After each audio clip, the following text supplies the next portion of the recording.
За сайн байцгаана уу. Бас нөгөө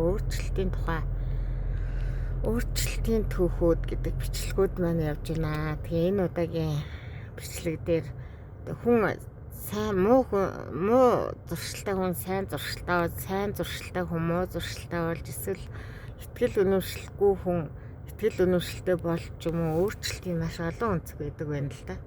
Тэгээд миний найз бас урд нь нөгөө нэг итгэл юу лээ бурхны хайхтар бурхан энтер гэж шүтдэггүй байсан гэдсэн тий. Тэгээд тэгээ одоо бол итгэл үнэмшилтэй болсон гэд аюу тийм урам зоригтой ганцаарцсан үед хантай юм шиг болсон гэжсэн тий. Энэ тухайга ярьж өгөөч.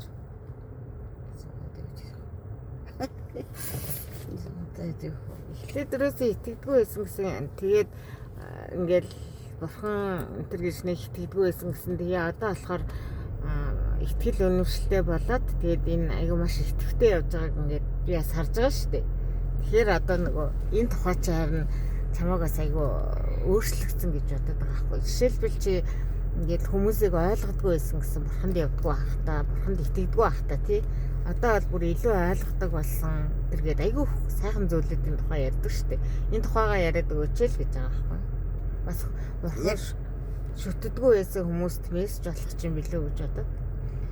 Ер нь бурхан гэдгийг ер нь ойлгохгүй маш их явд юм байдаг хүмүүс.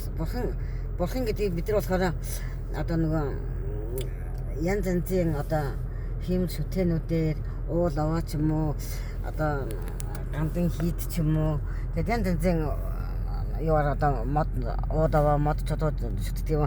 Янз янзын олон өнцгөөс бид нар одоо шүтэж өдийг хүртсэн байдаг. Би ч гэсэн яг үгээр бүр нэг амар сүрхий бурхан шүтэхгүй ч гэсэн одоо нөгөө аав ээжийн уламжлалыг дагаад ч юм уу одоо уулан дээр гарахаар химус иргэдэг ч гэдэг юм уу одоо тэгэл ном уншуулахаар химус ирдэг ч юм уу тэр талаас нь одоо шашин гэдэг зүйлийг одоо бодож байсан. Би бас энэ итгэвч болсноос хойш бурхан гэдэг маань юусе харагдахгүй зүйл байт юм байна. Бурханыг бид нар одоо энэ харагдаж байгаа бүх зүйл нь бурхан биш. Харагдаж байгаа зүйл маань бурхан биш гэдгийг ойлгосон. Тэгээд бас айгуу тийм юу зүгээр л ингэ харагдаж байгаа зүйл бид нарт одоо юу гэдэг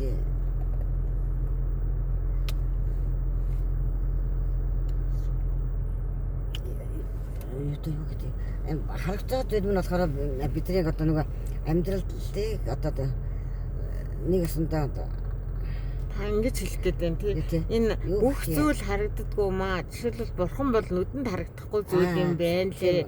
Энийг би урд нь ойлгодгүй байсан. Одоо бас тэр нүдэнд харагддаггүй бурханы тухай ойлголттой болсноороо итгэл үнэмшилтэй болсноороо би жишээлбэл маш их аимхай биш болсон гэж өөрөө ярьжсэн тий. Яг гэвэл бурхан надтай хамт байгаа юм чинь гэж бодохоор амьдралынхаа бүх зүйлд чи бурханыг оруулж ирсэн гэж ярьжсэн. Өөрөөр хэлбэл залбирдаг болсон, одоо бурхандаа даатгадаг болсон, бурхандаа итгэдэг болсон чинь чи өөрөө ингээд айгу чиний итгэл үнэмшил ингээ одоо юу гэдэг итгэл өөртөө итгэх, бурхандаа итгэх итгэл амьдралдаа итгэх итгэл их нэмэгцээ ингээ ярьж байгаа шиг байсан тий. За ер нь тэгээд энэ тий итгэл орж ирснээр хүн ер нь өөрчлөгддөг юм.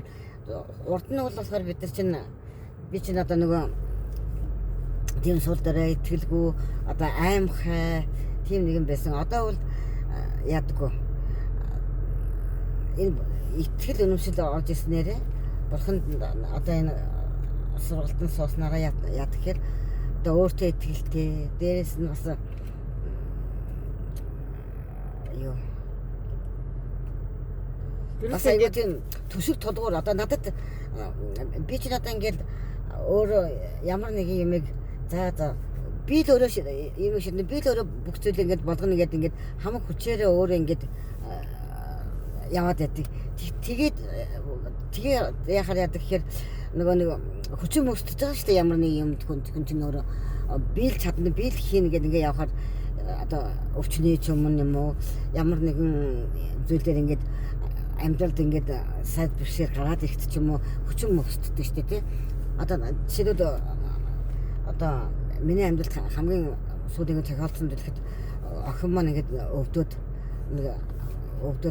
хавдар гэдэг өвчин ингээд өвчтөөд энэ үед ийм үедүүд би бол өстө яг өвчний өмнө ингээд хүчин мөхсөд би одоо өстө яах ёстойгоо мэдэхгүй бараг л одоо ингээд бүх зүйл ингээд ууслахнаа би ингээд өстө амьсгал тусаа алдаач гэх юм уу гэдэг ингээд сэтгэл санаагаар ингээд ундаг тийм хүн байсан. Тийм төлөвлөсөн хүн шүү дээ би бол ингээд тэгт чинь энэ бурхан дээр ирснээрээ маш их хантай одоо залбираад дээрэс нь ингээд юу маш их хүчийг авснараа би энэ өөртөө болон охиндоо маш их тийм урам зориг өгч эдгээр идэгт итгэж шүү дээ. Бурхан боломжгүй зүйл гэж байхгүй. Тийм болохоор бурхан эдгэх юмаа гэж та. Эдгэх юмаа гэж итгэж जैन. Дээрээс нь ингээд залбирлаа миний залбирлаа бурхан сонсож байгаа шүү дээ. Би ингээд бурханд итгэхэд ингээд залбирсан чинь бурхан надад туслана гэдэг ингээд айгуу тийм итгэн өмчлөрөө одоо энэ бүх зүйлийг даваад тулдлаад гарч ийн. Охин маань гэсэн хавдар хамаагүй багассан өсөхөөс хавдрууд нь зүгээр болсон ингээд охин маань гэсэн одоо ингээд 90 сар ингээд болж одоо өөрөө ч гэсэн айгуу тийм урам зоригтой айгуу гоё болсон. Дээс нь би бас өөрөө бас айгуу охиндоо нэг хүчийг өгч адилхан айгаад адилхан тийм за яана өстэй гэд ингээд яахгүй би ч надад бурхантай хүн шүү дээ бурхан маань туслаа шүү дээ гэд ингээд би урам зоригтой охин маань ч гэсэн дагаад энэ өвчний ялах тийм тэнхээтэй болж байгаа байхгүй юу? Шинэ мэдээ төгөн гэд яриад байдаг шүү дээ тий. Шинэ мэдээ төгөн гэдэг үстэй мессеж өгөх тий.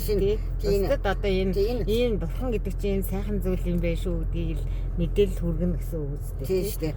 Тэр энэ бурхан гэдэг маань ерөөсөө өөрөө сүнс одоо бид нар чинь одоо би түнд ихсэн харагдахгүй зүйл бид нар итгэе явдал бурхныг харсан хүн гэж дэлхийд дээр юу байхгүй. Харуул өөрчлөлт гоочлоод унах уу? Тий. Харсан хүн гэж юусаа байхгүй. Бурхан өөрийгөө юусаа ганц хүнд харуулаагүй. Яа тэгэхээр бид нар зүгээр л ингээд харагдаад зүйлээрээ л бурхныг орлуулад яваад байгаа учраас бурхан маань юусаа харсан хүн гэж юусаа байхгүй. Бурхан маань өөрөө сүнс учраас харсан хүн гэж байхгүй. Та тэгээ одоо сайн уучлаарай яриг. Та тэгээ одоо сайн мэдээ түгэй гэж бодож байгаа бол өөрийнхөө усны дугаарыг өгж болох уу? Холбогдорой гэд. Болно л та болно штэ. Ягаад тэгэхээр энэ бид нар одоо энэ харагдахгүй зүйлд итгэсэн бурхан маань юусаа маш том энерги хүч байгаа байхгүй юу? Бурхан гэдэг бид нар юусаа тэгж ялгаж болно. Хүч энерги гэж ялгаж болно. Тэг бурхантай холбогдохыг хүссэн та тэрийн яриг сонссон хин нэг хүн байх юм бол одоо тантай ингээд ярилцлага өрнүүлье гэвэл болох уу? Болно шүү дээ. Болно. Утасныхаа дугаарыг хэлж болох уу? 89 78 12 92. Тэгээ сүнс бурхан маань өөрөө сүнс учраас бид нар одоо бурхантай холбогдохын тулд бурхан маань өөрөө сүнс учраас заавал махан битэй нөхөнийг ашиглаж үйл ажиллагаа хийдэг. Тийм учраас бид нар бурхантай холбогдохын тулд одоо юу заавал тийм бурханыг одоо бид нар мэдхгүй яг зүгээр шүтэн барилдлагаараа бид нар бурхантай холбоотой ямар нэгэн зүйл бид нар өөрсдөнд маань байгаа учраас бид нар бурхан шүтээд байгаа. Тэрээс шил бурханыг холбогддог зүйл гэж хүнд өөртөнд байгаад байгаа шүү дээ. Тэр нь юу вэ гэсэн чинь одоо шинжлэх ухааны хэлэх юм энерги эрчим хүч одоо сүнс гэдэг янз талаас нь хүмүүс ингэж ойлгож болно. Тэр зүйлээрээ бид бурхантай холбогдно. Тийм учраас одоо бурхантай холбогдохын тулд одоо бурхан ямар нэгэн бурханы одоо таньж мэдсэн тийм хүнээр дамжуулаад бурхантай бид холбогдох тийм боломж байгаа. За баярлалаа. За хоёулаа явж усан авъя дөө. За баярлалаа.